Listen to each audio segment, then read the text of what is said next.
ka-Jomcar, napaiyak, napaisip, at napangiti ako sa mga sinabi ni Carla. Mga ka-Jomcar, naisip nyo na ba kung gaano kabigat ang responsibilidad ng isang taong maraming umaasa sa kanya? Paano kung ikaw ang breadwinner, ikaw ang panganay, at ikaw ang inaasahan ng buong pamilya? At ito pa, paano kung gusto mo nang sumuko pero hindi mo magawa dahil may mga taong umaasa sa'yo? Grabe mga ka-Jomcar, ang update natin ngayon ay talagang tatagos sa puso ninyo. Kaya samahan ninyo ako hanggang dulo dahil promise may napakagandang mensahe tayong mapupulot mula kay Carla. Pero bago tayo dumiretso sa ating main topic, isang napakalaking shoutout muna sa ating founder ng Team Kalingap na si Kuya Val Santos Matubang at syempre sa ating napakapoging Kuya Rab. Maraming salamat po sa walang sawang pagtulong sa ating mga kababayan. Ilang pamilya na ba ang nabigyan ng sariling bahay? Ilang kabataan na ba ang nabigyan ng pag-asa? Kaya mga kalingap at mga ka-Jomcar, tuloy-tuloy lang po natin ang pagsuporta sa kanilang charity videos. At heto na nga mga ka-Jomcar, habang magkausap sina Kuya Rab at Carla sa apartment ni Carla, kinumusta ni Kuya Rab kung kumusta na siya. At alam nyo ba ang sagot ni Carla? Okay lang po ako kuya. Pero inamin niya na namomroblema siya sa another budget ng kanyang dream house. Napapaisip na raw siya kung matatapos ba niya ito. Tayo lang naman nandito. Gusto kitang kamustahin. Okay lang po, kuya. Okay lang Siguro namumroblema po ako dun sa ano ko din.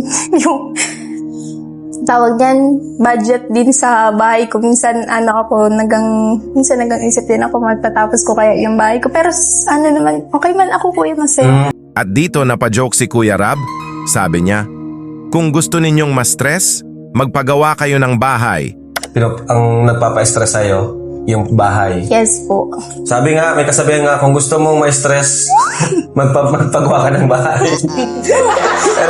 Totoo yun. At totoo naman mga ka-Jomcar, akala mo sapat na ang budget, tapos biglang kulang pa pala ang materyales, may pasahod pa sa workers, may dagdag gastos pa. Kaya saludo talaga tayo sa Team Kalingap. Hindi biro ang magpagawa ng bahay. Sa totoo lang, madaling mang-bash sa social media, pero ang magpatayo ng bahay para sa ibang tao, napakahirap po niyan. At alam naman natin, napakarami ng napagawa ng bahay ni na Kuya Val, Kuya Rab, at ng buong Team Kalingap. Kaya agree na agree si Carla nang sabihin ni Kuya Rab na hindi biro ang pagpapabahay, lalo na ngayon na halos buwan-buwan tumataas ang presyo ng mga materyales. Ngayon Kara, naiintindihan mo na kung gaano kahirap magpagawa ng bahay. Di ba? Tapos yung iba dyan, nagang ano-ano lang, di ba? Walang ibang ginagawa kundi pumuna na, ba't ito, di mo pa napapabahayan? Bakit sila? Di nila alam kung gano'ng kahirap magpabahay. Akala nila basta-basta lang yun. Akala nila namigay lang tayo ng isang sakong bigas. Sa panahon pati ngayon po, pamahal yung mga yes! materials. Diba? Sila nga, di sila makapagpabahay, diba? Yun yung mahirap Di po biro magpabahay mga kalingap. Kailangan natin ng budget at mag-ipon. Yun yung ni Carla ngayon. At naalala nga natin, sa huli niyang vlog update tungkol sa kanyang bahay, inamin ni Carla na may mga gabing umiiyak siya.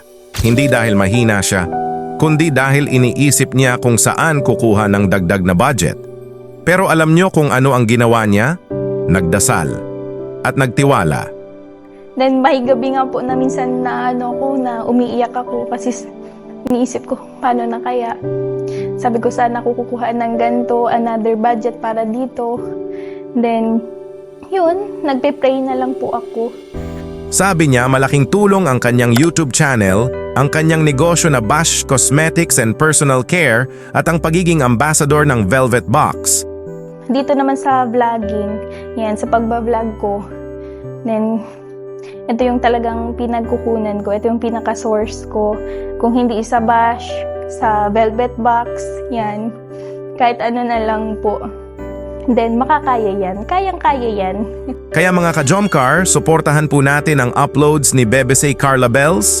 Ang bawat view, bawat like, at bawat share ay malaking tulong sa kanya.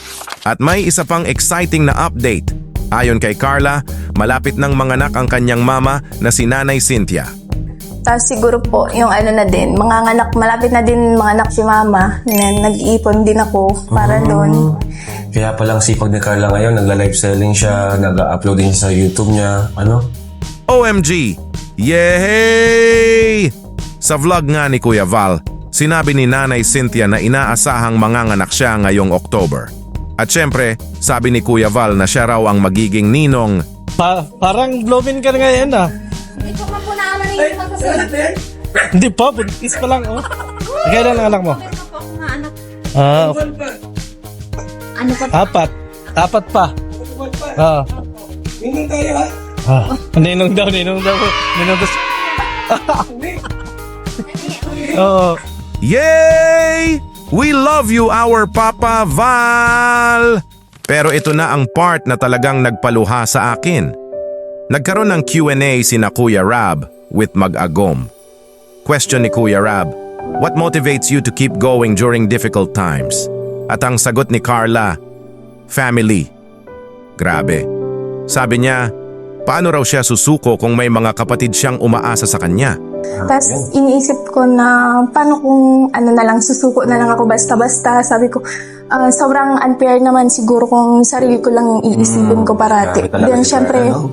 parang lalaki din po yung mga kapatid ko na wait lang, naiyak na talaga. Na ayoko ma-experience yung mga bagay na pinagdaanan ko dati. Yan talaga Mga yun. kapatid mo, Carla, sa totoo. Ayaw niyang maranasan ng kanyang mga kapatid ang hirap na pinagdaanan niya noon. At alam naman natin ang kwento ni Carla. Mula sa pagiging simpleng puto girl, hanggang sa maging inspirasyon ng napakaraming tao. Naalala niyo pa ba noong una siyang nakita ni Kuya Rab? Nagtitinda siya ng puto sa kalsada. Simple lang ang pangarap. Pero tingnan ninyo siya ngayon, may bahay ng pinapatayo, may negosyo, may YouTube channel. At higit sa lahat, nababago niya ang buhay ng kanyang pamilya. Inamin din ni Carla na dumating sa punto na gusto na niyang sumuko. Kasi guys, dahil kapag nasa social media ka na, halos lahat ng galaw mo ay pinupuna. May bashers. May mga taong naghihintay sa pagkakamali mo. At minsan, nawawala ang peace of mind. Pero sabi niya, kung susuko siya, paano na ang mga taong umaasa sa kanya? Gusto mo nang sumuko, gano'n? Gusto ko naman sabi sa'yo, parang ayaw pa na po ng gantong buhay. Sabi ko kasi, okay. yung privacy ko, yung tawag Yung niya, all eyes wala on na you. akong peace of mind. Sabi ko pong ganyan. Pero sabi ko, paano na lang? Sabi ko, paano na lang din po yung mga taong ako yung Umaasa inaasahan. Sorry. Kaya pinili niyang lumaban. At sa tingin ko, mga ka-Jomcar, iyon ang tunay na kahulugan ng pagiging matatag. Hindi iyong hindi ka umiiyak, kundi iyong umiiyak ka, pero lumalaban ka pa rin. At malaking bagay rin na nasa tabi niya ang Team Kalingap, si Papa Joms, ang Key Boys, Key Angels at ang buong Kalingap family. Kaya mga ka-Jomcar, anong mensahe ninyo para kay Carla? Comment down below lang po at baka mabasa niya ang inyong mga mensahe. At kung proud kayo sa narating ni Carla mula noon hanggang ngayon, i-comment ninyo. We are proud of you, Carla. At syempre, kung nagustuhan ninyo ang video na ito, huwag kalimutang i-like, i-share, at i-subscribe. At kung gusto ninyo pang masuportahan ang ating channel, pwede rin po kayong magpa-member sa halagang 39 pesos per month. Maraming salamat po sa inyong walang sawang suporta. At para sa ating napakagandang ending, mga ka-Jomcar, minsan akala natin tapos na ang lahat kapag pagod na tayo. Pero ang kwento ni Carla ang nagpapaalala sa atin na ang mga taong may dahilan para lumaban, laging makakahanap ng lakas para bumangon. Mula sa pagiging puto girl hanggang sa pagiging inspirasyon. Patunay si Carla na kayang baguhin ng sipag, dasal at pagmamahal sa pamilya ang buhay ng isang tao. Hanggang sa muli mga ka-Jomcar, stay positive, stay supportive, no hate, love lang tayo. God bless everyone, ingat palagi, at mga ka-Oh My J! Yehey!